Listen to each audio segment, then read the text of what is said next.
we're kind of going to just wait a minute.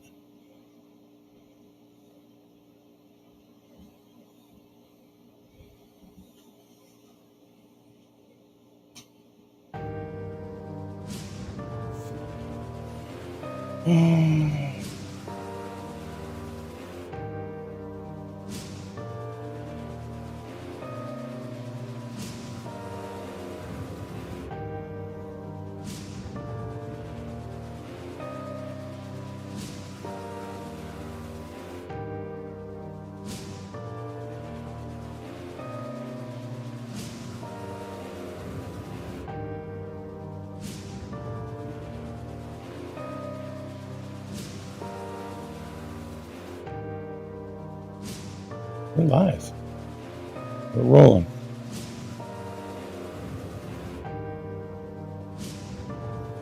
No, the nice thing about this too is that it'll stay up online. So if you want to share it, if you want to grab clips out of it, great. You know, you can do so. You Yeah. know, if you do like for Facebook Reels or Right. Awesome. whatever. Yeah. Instagram. Do you use Instagram more than? About equally. Like, Yeah. we find that like if you can share it simultaneously to both, you know. Right. Yeah. So about equally. Yeah.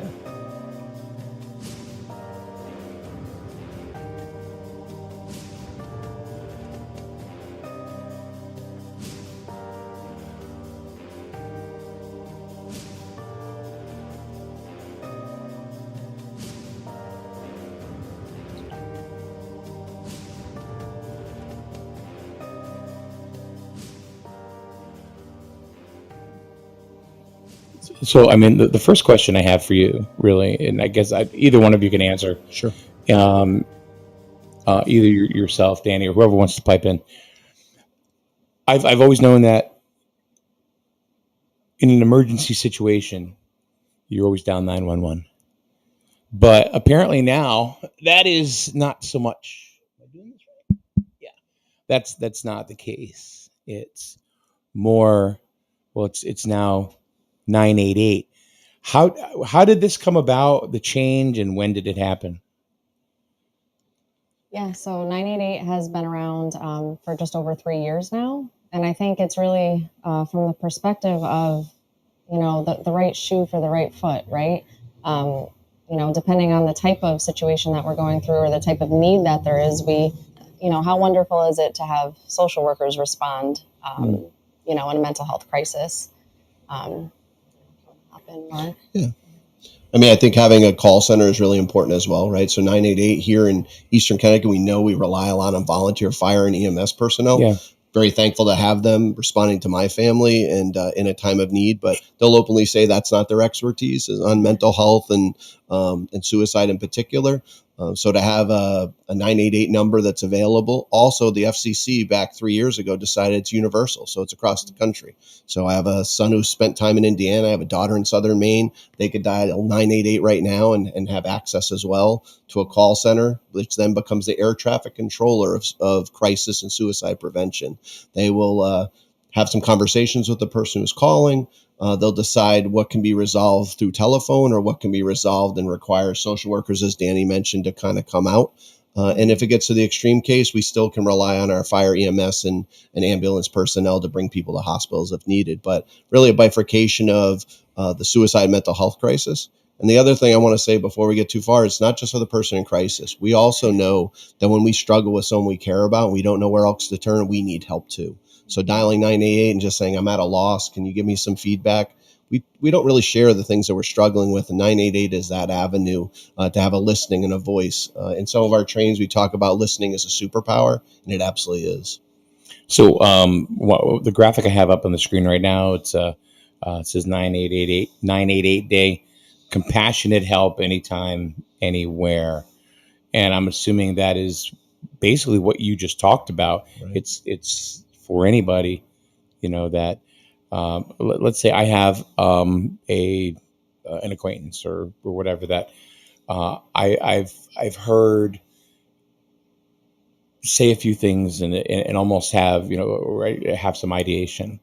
Right. I mean, do you call yourself, or do you tell them to call, or both, or how does that? Yeah, I mean, you can always do it. What's the right protocol for Yeah, that? I mean, we can do it together. A lot of times people say it's 3 digits. Why can't people call? When you're in such pain and suffering, Mike, I think sometimes that you just need someone next to you. So Yeah. we really talk about companionship. We talk about being next to people. We talk about giving them the power and ability to say, I want to sit here while you call. In those situations, you call and you say, hey, I'm sitting with my friend Danny. She wants to talk to somebody. And right away, they'll just say, hey, Danny, my name is blank.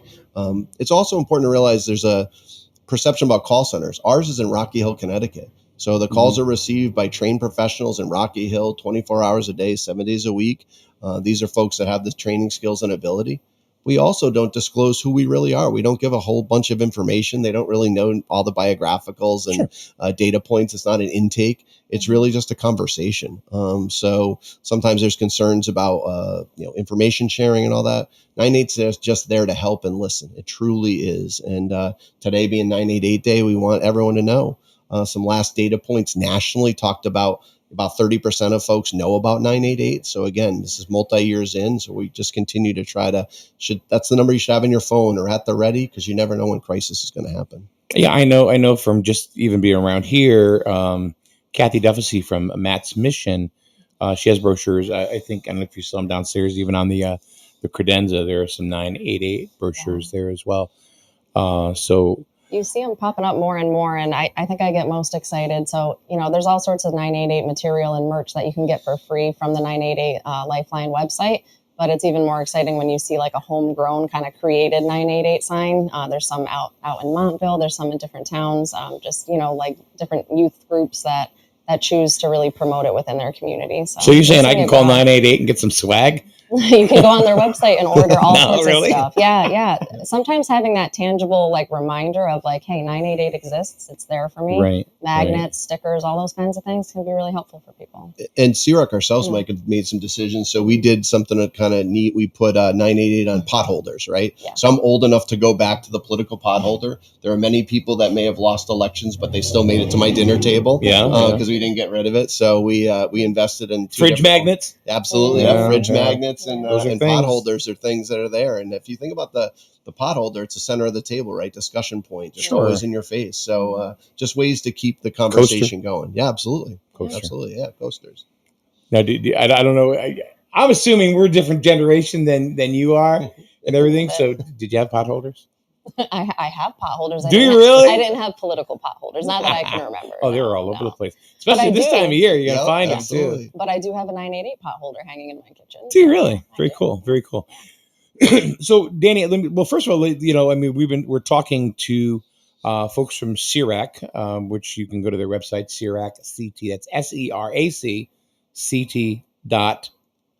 CT.com. Yes, sir. Because a lot of people will think it was a .org, .com, or whatever. Yep. And this September is Suicide Prevention Month, and or Suicide Prevention Awareness Month. And SERAC is a great place where you can get some information on how to deal with these types of situations where when you're in the midst of a crisis. I think even with me, whatever the crisis is, I get scattered, and it's like I don't know, where do I turn? I don't know. So how big is? I guess, Danny, let me ask you this: how big is how important is the programming? For this type of stuff. Forget about every other thing that's going on in this world, but this right here. How important is that? I think it's huge. So with it being 988, we want it to be like 911. We want it to be simple and easy for people to remember, right? Mm-hmm. We want people to just be able to access it. And I think it's an opportunity too there's an acknowledgement that some of these conversations that are required to help save lives, to keep people safe, can be kind of uncomfortable and take a level of permission and courage on behalf of the person asking. So this idea that there's a whole team of trained professionals who I can rely on. Speaking of, data points, I think the most recent one that we've looked at is, if I'm not mistaken, it's 96% of the time your phone call is answered in 5 seconds or less.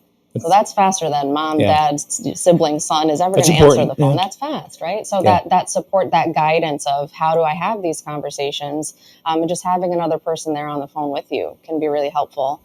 we talked a little bit about generations. So I'm a millennial, and I'm guilty of always saying call, call, call. But you can also chat. You can also text. That's really important too, I think, depending on the age group that we're trying to target. But yeah, I mean, it's a support that's out there to do something to help you support others, right? Yeah. So, I mean, I'm sorry I didn't bring you a latte today with a soft top, and I should have just brought you a black coffee. I don't know. Yeah. So, I am guilty of a black do coffee. you guys have the millennial Gen X thing going on sometimes? I'm a proud millennial. I think cross-generational workforce is what we're very proud of. Yeah. I think that the diversity, we have 11 staff, we're a small prevention nonprofit running on state dollars, but we have 11 employees that from diverse backgrounds as well as generationally. And I think that helps, right? So, when we're looking at messaging, who's it going to resonate with? I can make an ad, you and I could make an ad, right? Sure. And it may not hit if we're trying to hit our youth population. We might rely on some of our youth program people that we partner with and say, hey, can you run this by some people? Because a lot of times we do get that sort of bubble effect where we make it and why didn't it hit? And it's really got to be tailored towards the audience, but our generations and the creativity. So prevention used to be all about set messaging, but we try to find creative ways to get information out there. And there's go ahead. No, just in the prevention space, there's this philosophy or this kind of mantra of nothing about us without us, right? So like not creating any different type of initiative or anything to help me without bringing me to the table to consider those things, right? Yep. So I think that's something helpful where we have so many different backgrounds where we can chime in and tap into that. Yeah. So let me ask you this. I mean, as far as awareness is concerned, and if we're talking generationally speaking, do you find that millennials are a little more aware of this type of programming and situations more so than Gen X? Now, I don't want to make this into a battle because it's not about that, but I know growing up, it was important, obviously, but it certainly wasn't something that was talked about a lot, tremendously. Now there is, and I'm kind of wondering if it's this generation that's really brought these type of subjects to the forefront.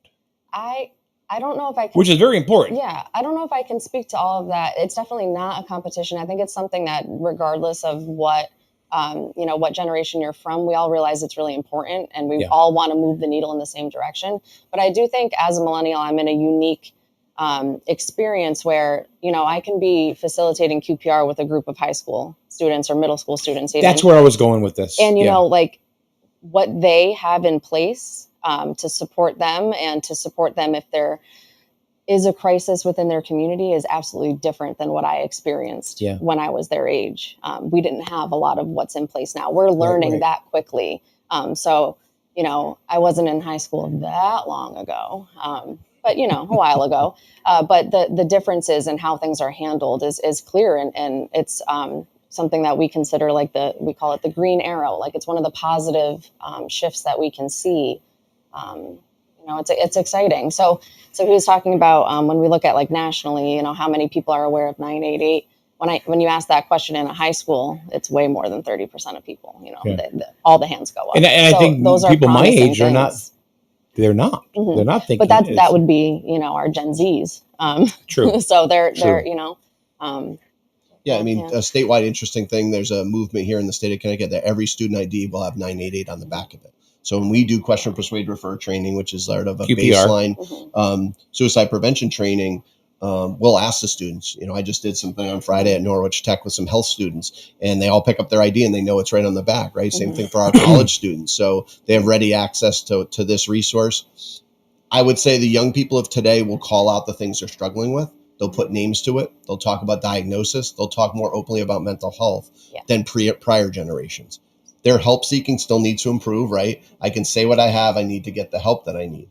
We get to middle age or older adults, still a quasi questionable, don't talk about it. There is certainly a disconnect. Right? Is there, I work, I'm a lifelong Eastern Connecticut resident. I still have people, you still do suicide, and almost a whisper. We can say it out loud. We can talk about suicide. We can put it into the air. It's not going to impact anybody. We're going to push anyone towards that. decision point. But we realize that we need help, but yet companionship, right? So we do some cool stuff with veteran coffee houses where we just talk about mental health with our older adult veterans who gather, right? They don't even know what they're doing companionship. The week to week of coffee and donuts to share space Right. is a valuable relationship development skill. We talk at SERAC about connection is prevention. So having the connection, but also knowing that if one of your colleagues at one of those events says they're struggling, you know where to turn. And again, you're not solving the problem. The beauty of 988 is a phone call away. You don't have to be the expert. So going back into the generational thing, and this is where I was really going with it. If somebody calls 988, and let's say that they are 24 years old, and they get somebody that sounds older, are they? And this is a straight novice, I mean, do they feel uncomfortable? I mean, will people say, well, I'm going to talk to somebody more in my generation, more my age, because maybe they feel that they can go. So you're saying, and he's shaking his head. So, I mean, I think that they're prepared for each generation. Like we know that there's reception points for each population. Because everybody's comfortable with what they're comfortable with, right? Right. I go to a physician. I'd rather have a guy, Right. Honestly, than having a female, because I would Right. feel very awkward Absolutely. about something like that. So that's Absolutely. why. I think that there's definitely opportunities if someone doesn't seem like they're getting through, that they can potentially change within the call lineup that who's available. But they also know the messages that you want to hear. We know that middle-aged or older adult males in particular want to know that this is confidential right off the bat. So I don't even know if it's an age thing as much as like, I'm just going to let you know, Mike, right off the bat, this doesn't go anywhere. We're just here having a conversation because we know that's their point of concern. Young people, it may be sort of their familiarity with terms or phrases, those sort of things might be more of a comfort base. But I think the training and the capability and knowing what messages resonate with each population makes it pretty universally accepted by those people that are calling in a crisis. And I think that's one of the things I feel is really, really important is that when I was growing up, I don't feel like I was able to teach my parents or give them new opinions. Boomers don't care. I mean, they were in their whole thing, right? Yep. I wish we had OK Boomer back then because I'm not a boomer, but it'd be kind of funny. Nowadays, you find people in your generation are helping and are changing views of, people from my generation.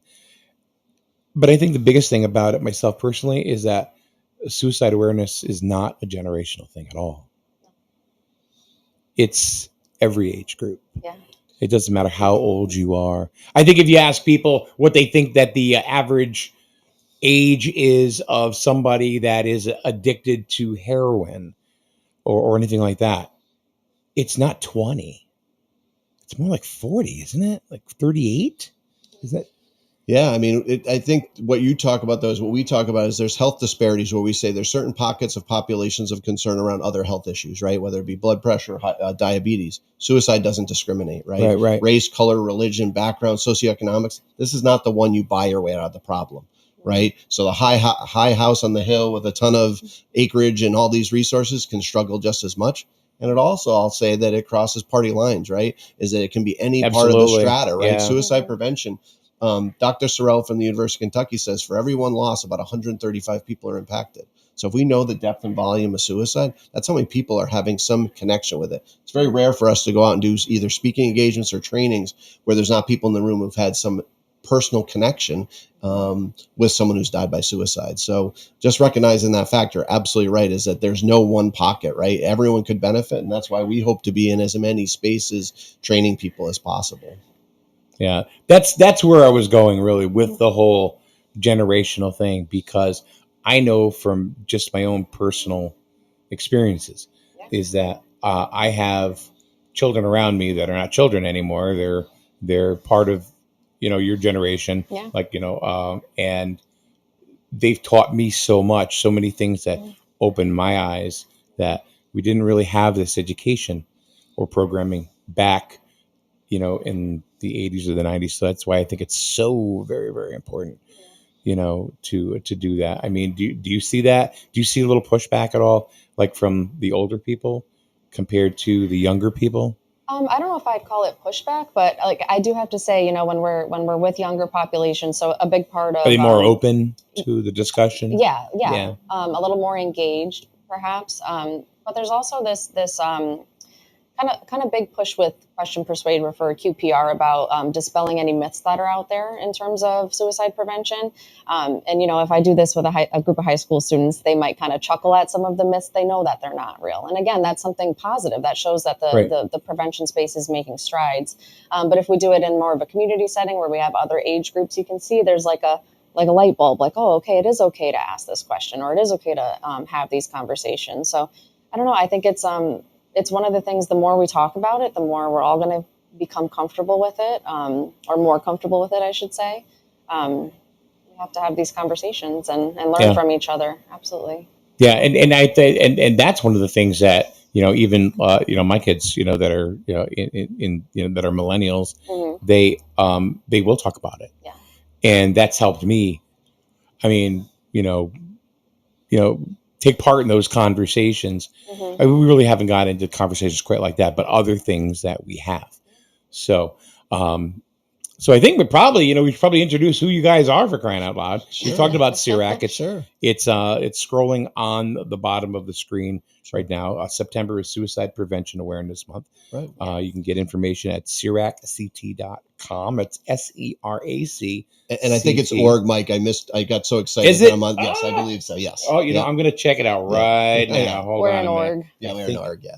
Final answer.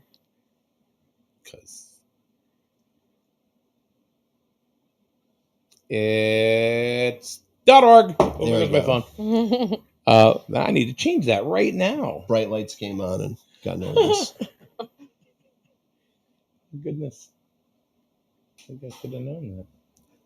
But yeah, a very small prevention nonprofit. We don't do direct services. That's one of kind of the things that I think that we try to get out there and let people know is that we're not counselors or clinicians. We're prevention educators, trainers around various topics. So today we're talking a lot about suicide prevention and awareness because it's September. Today is 988 Day. Right. But we also work in the gambling space. We do a lot of gambling prevention. But I wanted to get into that in a little bit. Yep. So what I want to do is I want to take a break real quick. Sure. And we'll come back and I want to talk about really the two of you for about a couple of minutes. Sure. Get an idea like how you got into this field and how does it resonate with you. So we will be back in a second.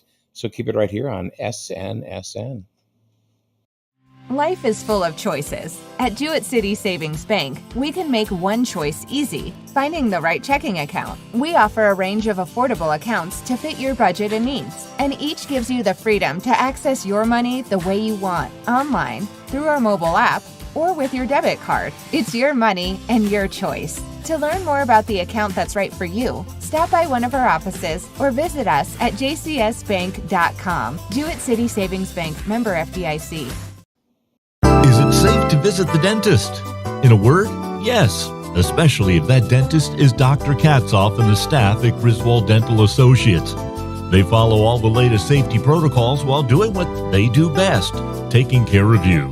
From preventive to restorative, your dental care couldn't be in better hands.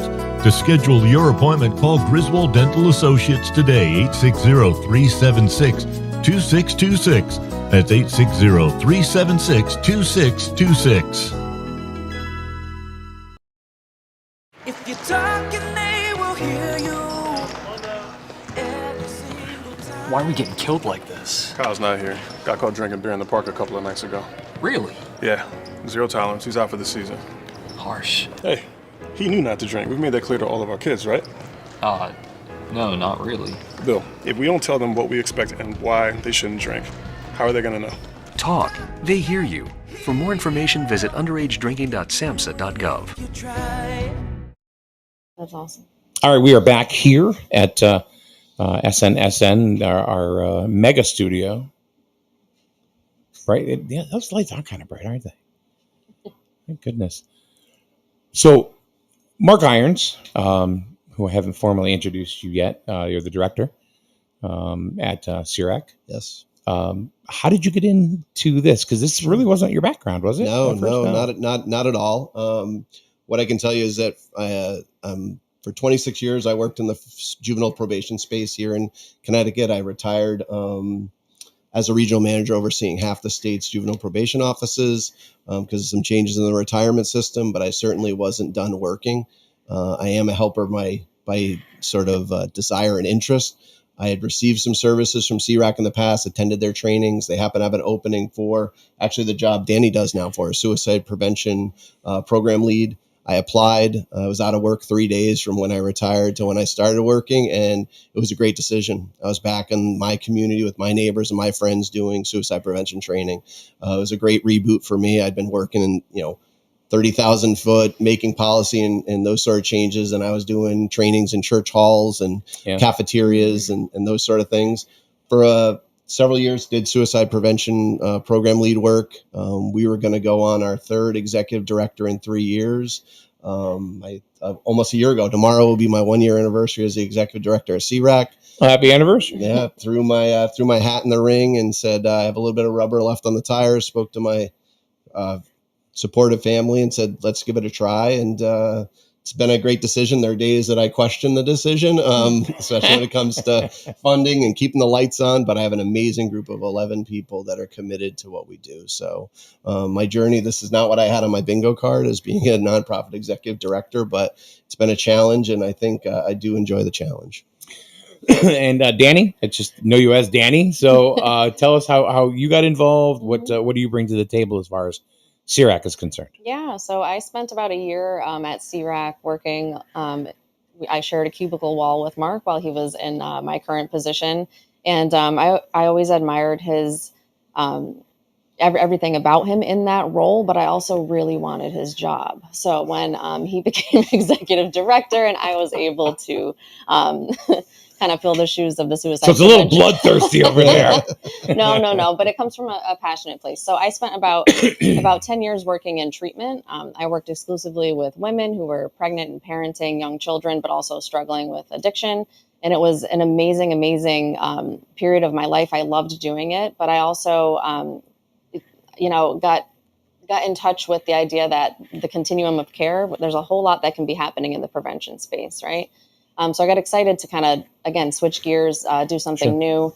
I do also come to the position from an angle of lived experience. I'm a loss survivor. I lost several very close people to me to suicide. So when I was able to really kind of have a marriage between my professional ambitions and desires and what I knew I liked from spending a year at SERAC and being able to bring the suicide prevention personal piece of things, it's been like just such a fulfilling position for me.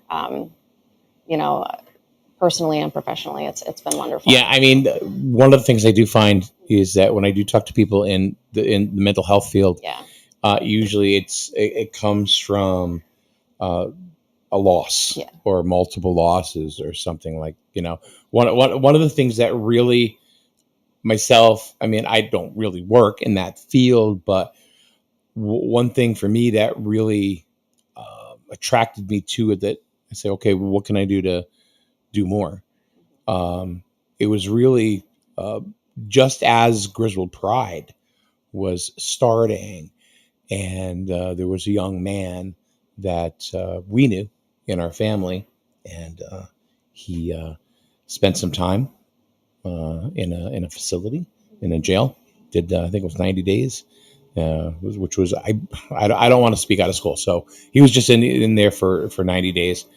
And then he came home and he decided that it was going to be a good idea to go ahead and treat himself on his birthday. And that's where the story ended, and, he had been off, and then all of a sudden he took the same, he's in it, whatever. So that's where, so like my stepson was very close to him, knew him and everything. I went to school with his mother, so it does hit. Mm-hmm. It hit, and sometimes when they say just hits different. Yeah, absolutely. Absolutely. So that's why I'm there's got to be some sort of connection, to any of this. I know the lady that would come in for gambling awareness, or Gamblers Anonymous, from SERAC. She was had a gambling problem. Mm-hmm. Wonderful woman. Talk your ear off. Yeah, Val Tibbetts. Val, wonderful. Yes. I loved having her. Yes. She's been in a couple of times. Yeah. So I guess you can say it comes from a position of pain, I think it's what's the term, post traumatic growth, stress disorder, or the PTSD, opposite, or post traumatic growth. Like sometimes okay, there's all right. there's things that occur in our lives that can kind of help to drive future passions, right? So my loss experiences were tremendously hard to get through. Sure. Absolutely. But they're also very motivating even to this day, even though years have gone by. It gives you, or me, I'll speak for myself, it gives me like a whole different sense of control and purpose over something that you don't have control over, right? Yeah. And this idea of being able to propel it forward to help just any other person spread that awareness. It's fulfilling. Like SERAC is so much more to me than my employer, right? This entity has given me like such a gift to be able to do something with all Sure. of that within me. So They've given you the ball to run with it, right, and let you go. right. Let's get into, well, I got to ask this one. When somebody calls 988, Mm-hmm. or let's say they reach out to somebody who may be a reporter. I don't mean a reporter. What do they call it? Like a nurse would be Like a mandated reporter. mandated reporter. Mhm. Let's say somebody says something and it's serious, but maybe not serious. I would think it's always serious. Does that mandated reporter, will they call and get help for this person that's even talking about it? Does that happen? What's the One of level? the greatest concern. I think one of the great, situationally, it's situation to situation. No one likes that answer, but it's really dependent. It's uncomfortable. Yeah, it's depending on relationship, what you're disclosing, whether you're a parent, whether you have small children, whether you're in a position of trust or authority. So I think each one is on its own merit, but in it by itself, we can say that I'm having thoughts or ruminating about suicide, and we don't have to get to a full on SWAT team response where every life is disrupted, right? I think that's what we try to break down, is that stigma That's and where that you guys come in. concern. Absolutely. We'd rather have the call at the earliest point possible, right? I'm really worried and concerned about somebody, or having the conversation with someone. Because we know about 7 to 10 days out, when people are struggling and they're moving towards potentially taking their life, that they're giving off small signs and signals that they're acting differently. So what we try to empower people is that if your friend, colleague, coworker, neighbor, anyone you know that is acting a little different, give yourself the permission to ask. Hey, Mike, you don't seem like yourself. Hey, Danny, what's been going on with this? I noticed you've been coming in late. You're usually here early all the time. What's happening? Mm-hmm. And those open up that potential dialogue that can kind of give you, we're human pressure cookers. We build up the steam and we want the valve. We just don't know how to do it ourselves. So we need to give someone permission to let off that steam. Majority of our problems go away when we put them out into the world, when we express them and tell them to somebody else. Right. I think too, I just told you I spent a lot of time in treatment, and an underlying theme with so much of what we do is this idea of just having like the courage and the permission to ask some questions, have these conversations with people. And I think something that's really important, even if you are a mandated reporter, there's room for transparency and honesty and togetherness with anything. So, it was a different role and a different kind of focal point. It wasn't suicide prevention work, but anytime that I did have to make that call as a mandated reporter, I'm doing it with the person. Like I'm Sure. bringing you to the table. Like we can do this together. And I think it's kind of similar for 988, this idea that we can call together. And then if I'm not a mandated reporter and I'm just kind of worried about my friend, yes, I'm going to check in on Mark, but I'm also going to maybe call 988, hey, I'm worried about my friend. This is what I'm seeing. Can I have some guidance here? So there's just so many different ways to use it, to help people. What are some things you said? I use the term 7 days out. Yeah. Or whatever. Yeah. Are we talking about 7 days out from actually committing suicide? Yep, full attempt. Okay. Yeah. Yep. So what are some signs? Yeah. Preoccupation with death and dying. That can come in the form of writing, sayings, lyrics, right? We know that it can be either things we say or things we post potentially. Recent possession or seeking out lethal means, meaning whether it be a firearm or stockpiling medication, right? So those are some things if you notice someone's moving towards that. It's common, sometimes believed to be a urban myth, but giving away prized possessions. We have actual live examples in Eastern Connecticut of folks. The conversation of helping someone started with giving a prized possession to somebody and being like, "That's kind of odd. Why are you parting with that?" And fortunately, these were older adults, and they were wise enough. And it was a spouse who came in and was kind of like, "Why are you giving this to my husband?" And because I don't want to be here anymore. And then that sort of moved towards helping. Upticks in substance use, we do know the connection between, if I increase my use, I'll be more spontaneous, I'll be a little more reckless, I'll take more risks. So again, another area of concern. For males in particular, anger outbursts, right? I don't have words for my feelings. My sadness and trauma come out with my fists and my fury. And that's something that in my prior work in the juvenile justice system, we were holding young people accountable for those fights and acting out, but we weren't really great at asking why. So, when we see those changes, Homeland Security has captured that whole see something, say something. For me, we're around people enough that if they're acting different and it wasn't on the little training list, ask them why they're doing it, right? If I was disheveled for work and not on time, I'm hoping my colleagues and my staff would be like, "Hey, that's unlike you. What's going on?"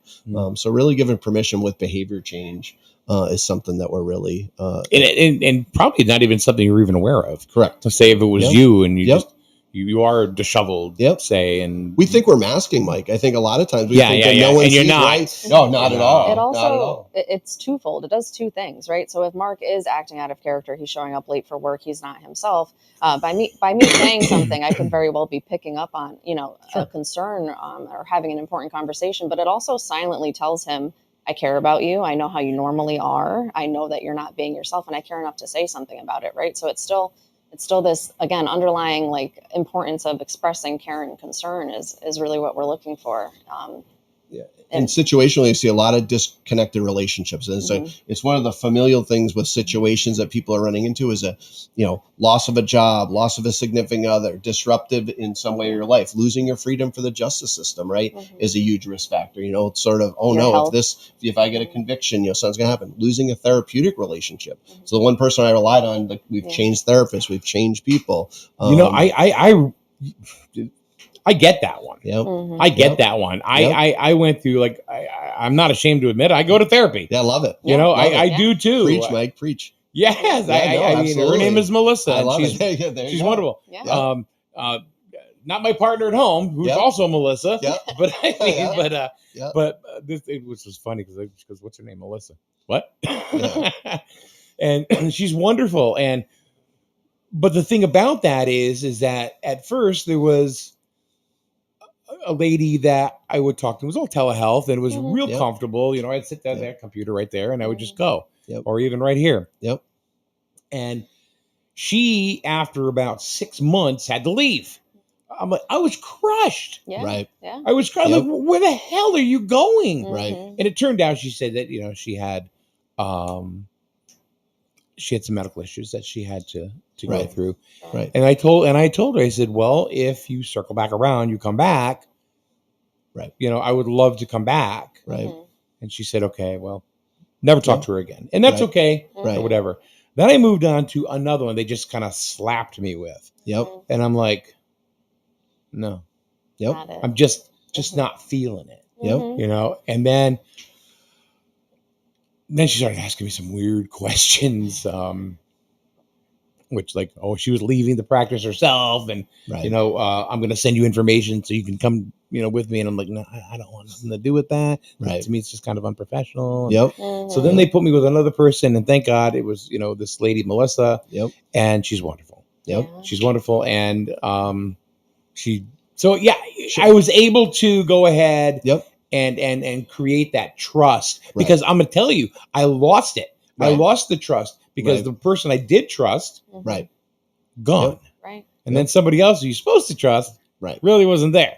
So it's like, I was like, what the hell? And you took the steps of, you had a great experience. You weathered the storm. I always talk about I have a short, wide, foot. So finding shoes at DSW is not that easy. So sometimes our therapeutic relationship is like that. Keep trying until we get it. You persisted on. But when we do know that folks have a disruption in that relationship, it can be a sort of a tough time. And if someone expresses that, be like, yeah, I can't I didn't like the person and I think I'm going to give up. No, let's find a new one. Right. And that's the encouragement we want to give to our friends, family, and others, is that let's try a different one. Right. The first one may not have worked or went the other way and switched out. And we're going to continue shepherding on and having someone to talk about. That's right. That's your, we talk about fitness. Right. Mental health is as important as physical fitness, right? You're doing your workout, Mike, when you meet with this pizza woman in my mouth. Yeah.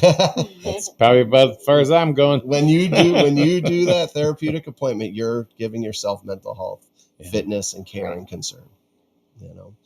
We just got to validate. We have to kind of talk about it and say it's okay. And if your employer doesn't allow it, then you need to have a conversation with the employer, right? Yeah, if my boss is a jerk. If your family says, you know what, you're touching into our time. No, it's making me, better. Right.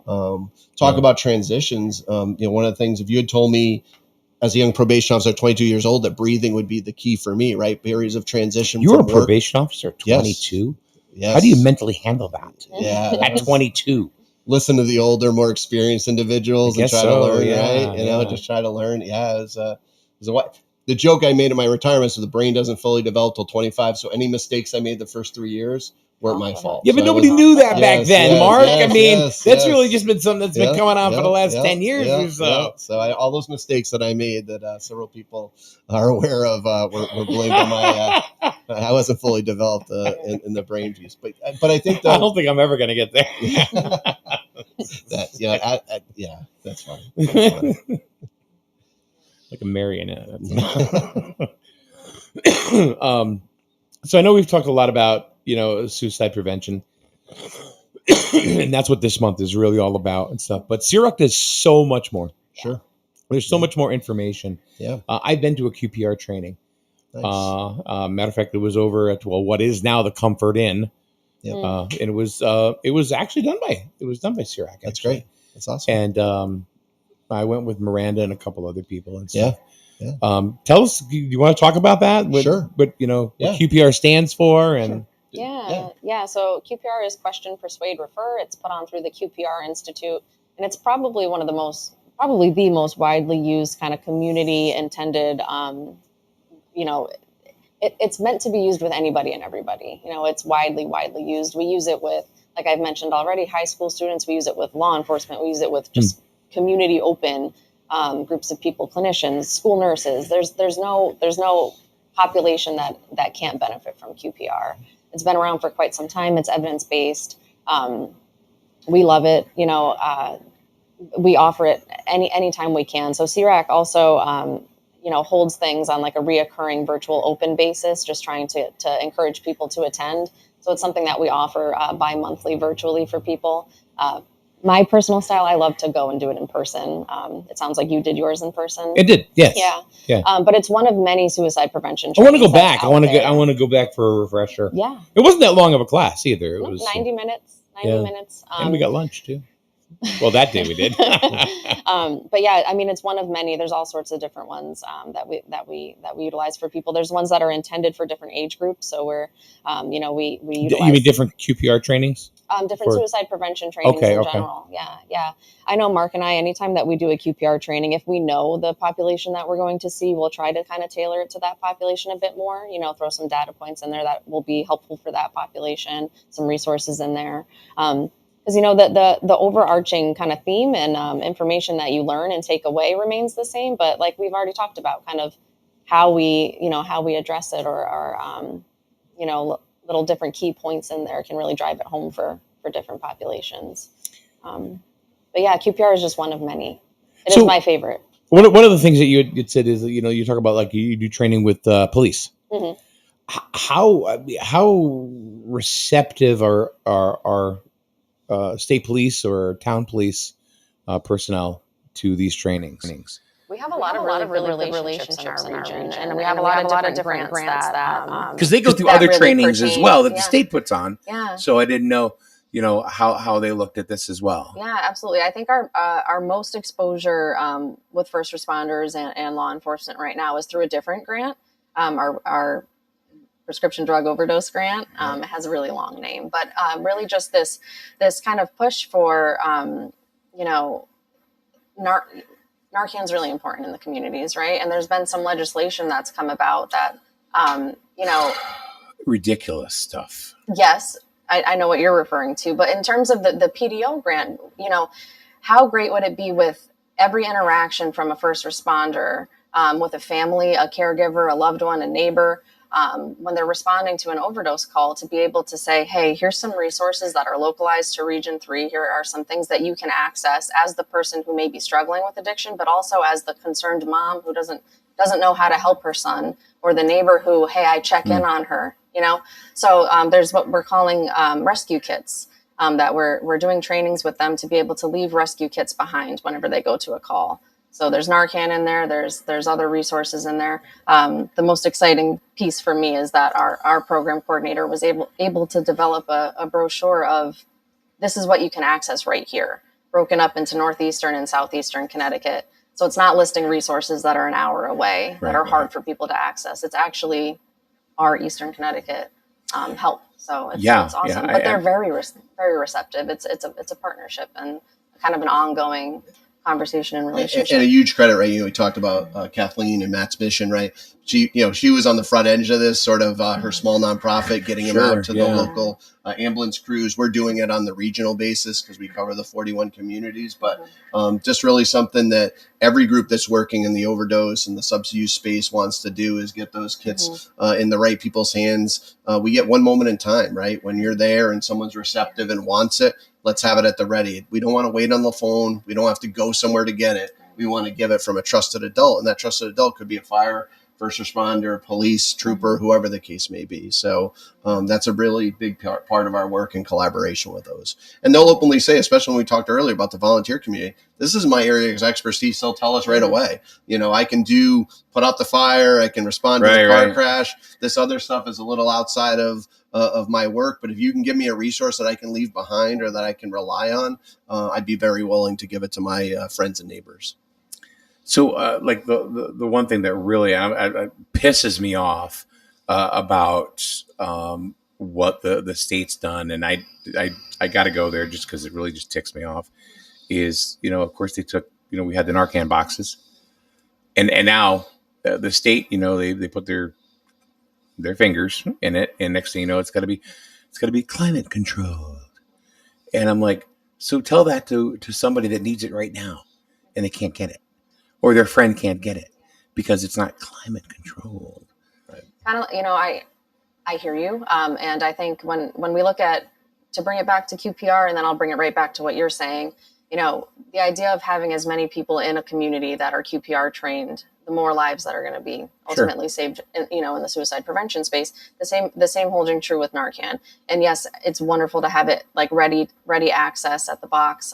But then, another push we really have in the Narcan space is just having as many people as we can carrying it on their person. So I have it in my purse right box, now.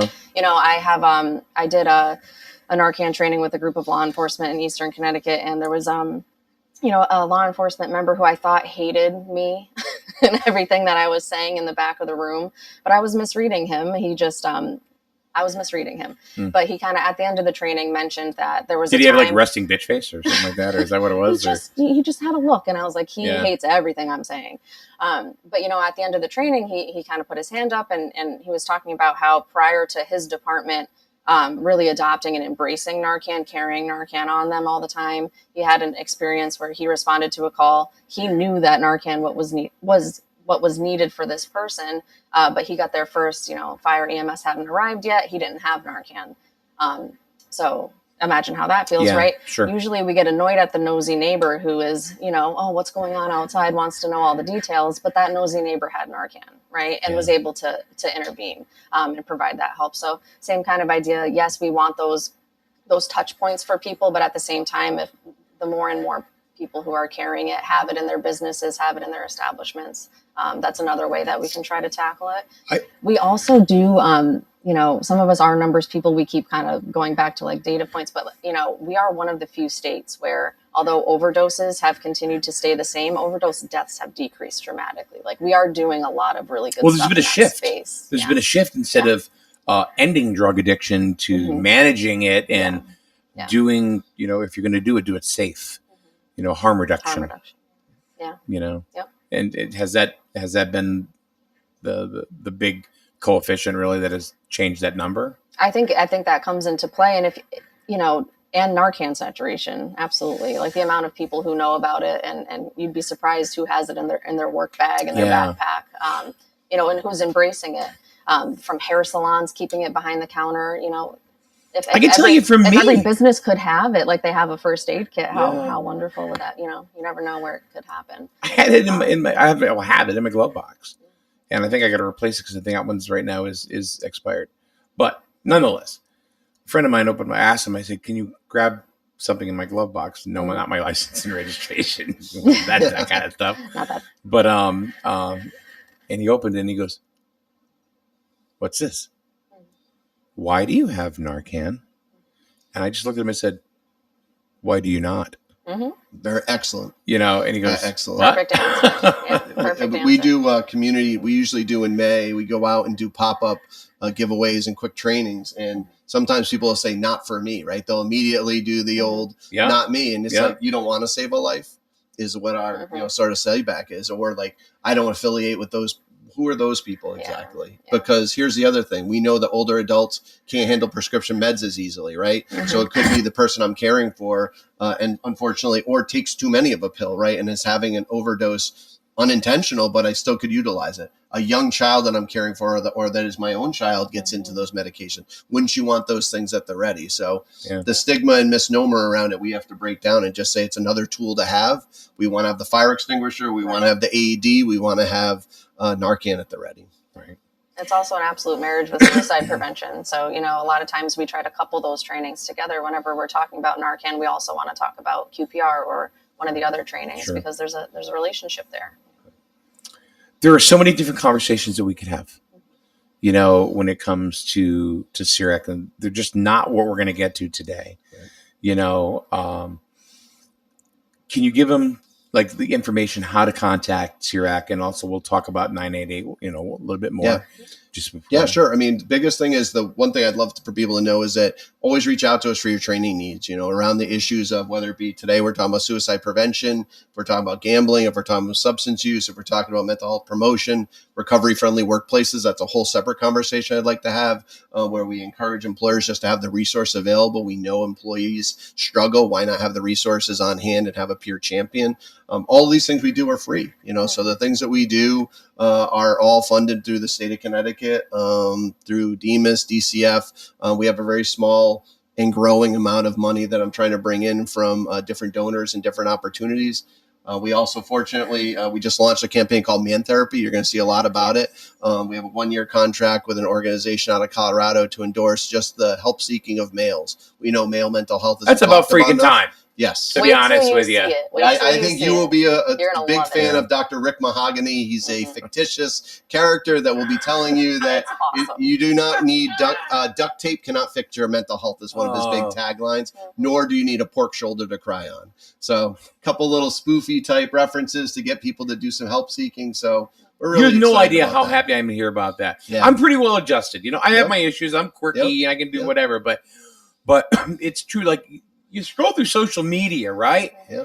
And then you come across, and there's a guy that's screaming, right? And he's like, and I don't know if you've ever seen this guy. He's screaming. He's sitting in a car by himself, and he goes, "You don't know how much he loves you. He just goes on. Yeah. He cares. He goes to work. Just a touch on his shoulder. He does the whole thing. Yep. And I'm sitting there going, shit. Yep. That's like, yeah. Right. And guys don't get that. Why? Because we're supposed to be strong. Yep. We're supposed to be masculine. We're supposed to lead the way. Right. You know what? There are times I want to curl up in a freaking closet and just sit there. Yep. Don't we all? Yep.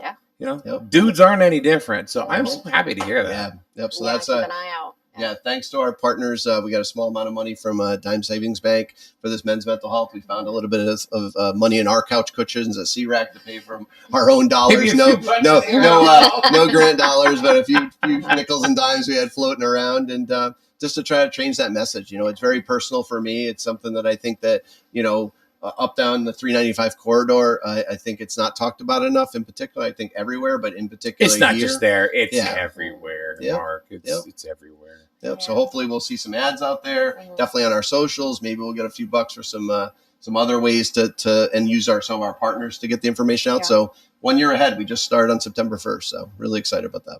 Excellent. All right. So this is suicide prevention. Let's kind of double back to that. Yep. Suicide Prevention Awareness Month. Hashtag, you can see they're on the bottom. It's hashtag 988day, hashtag 988 lifeline, hashtag suicide prevention month. And I even spelled that wrong. So I'm a bad typist. I'm horrible. Hey, the message is the message. True. There you go. But you know what? Half the time you see things that people don't put vowels in Your their thing anymore. brain corrects it anyway. Exactly. So nobody noticed but you. Yeah, and I noticed it. I figured, all right. Anyway, we got it. What's next month? What are we going to do next month? Yeah, we'll next month. No, so there's multiple things each month, and it gets tough to keep track of. But I believe it's Substance Misuse Awareness Month. Oh yeah, it is. If I'm not mistaken. Yeah, you are correct. So we'll have some of our folks kind of talking about some of the work that we're doing, whether it be with our state overdose response, the ability to get some Narcan out there, the kind of things that we're doing, those leave behind kits as well. Kathy has, she's amazing.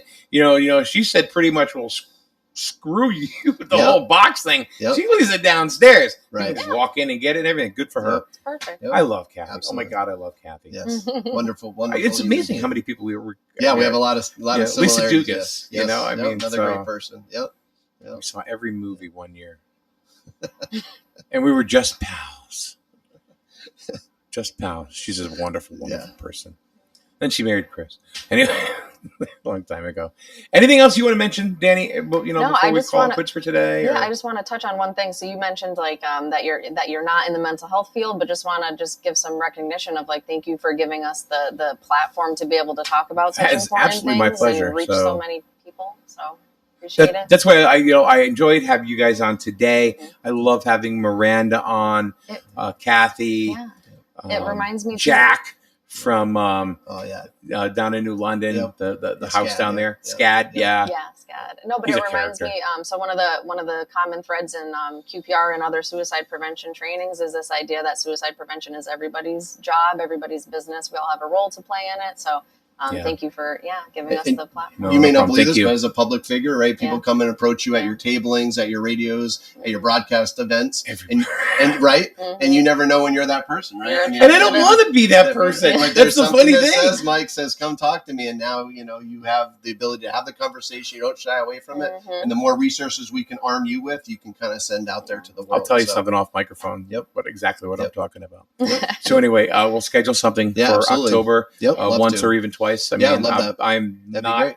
I'm certainly not against just once a month. That'd be great. If you want to come up. Yeah. Danny, it was a pleasure meeting you. Pleasure to meet you. And I'm sure we'll see you again, run into you again. Yeah. So, all right. SERAC, SERACCT.org, not .com, SERACCT.org. And there's not just information there about suicide prevention. Nope. It's everything that Mark was talking about, everything that Danny was talking about. Yep. And if you need help, that's a great place to go. There are many others. Right now we're talking about SERAC, and it's put it in your web browser because you don't ever know when you're going to need it. Right. It could be 20 minutes from now. It could be 20 days from now. Correct. You don't know. Well stated. All right. Absolutely. Thanks, guys. Thank you. All right. We'll see you tomorrow. Tomorrow we have Lee Walter from the Norwich Sea Unicorns. We'll see if they're dead in the water. You didn't get the joke, did you? Sorry, Lee. But no, hopefully we're gonna find out a little more information if Dodge Stadium lives. Hope so. We'll find out tomorrow. All right. Have a good day, everyone.